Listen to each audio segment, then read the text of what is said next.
SpongeBob's body got infested by a swarm of bugs. His terrifying appearance didn't just cost him his job. Even Patrick didn't want to be friends with him anymore. As more and more parasites took over his body, SpongeBob started to lose his mind. One day, a parasite entered SpongeBob's body while he was sleeping. Feeling uncomfortable, SpongeBob woke up and asked Gary to check him out. Just as Gary was about to yank the bug out, it suddenly burst into tears. It told SpongeBob a heartbreaking story about its miserable life. Touched by the tale, kind-hearted SpongeBob let the bug stay for the night.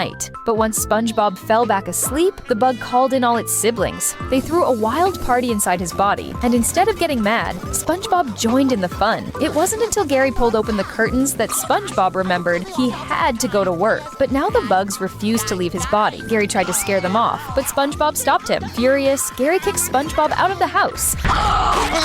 Open up, Gary! I'm still in my underwear!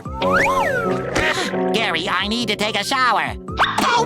Left with no choice, SpongeBob had to brush his teeth and get ready outside. When he showed up at work, Mr. Krabs was horrified by how he looked. To avoid scaring off customers, Mr. Krabs told him to get rid of the bugs before coming back. SpongeBob tried to reason with them, but the bugs sent SpongeBob a lawyer's letter. They claimed they had the right to live inside his body. No, that's the last straw! Mr. Squid! On it, sir. Hasta la vista, wormmore.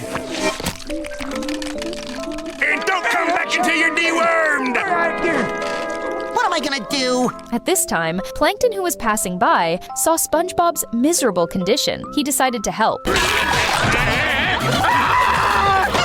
But after a brutal fight, the bugs left Plankton with serious injuries. SpongeBob then went to ask Patrick for help. The bugs quickly covered his entire body. Patrick thought he was a monster and drove him away. At that moment, Squidward returned home. SpongeBob tried asking for help again, but the bugs are back to their old tricks. Squidward grabbed a water gun and started blasting, but the bug army charged straight at him. They returned to SpongeBob's body and made it their permanent home. Now fully covered in bugs, SpongeBob began to spiral. He went from depressed to maniacally laughing. This shrill laughter is exactly what the bugs hate the most, so they packed their bags and drove off. SpongeBob had saved himself, but Bug drove his car into Squidward's house. Finally, I know why Squidward hates SpongeBob so much. SpongeBob, I need a hug!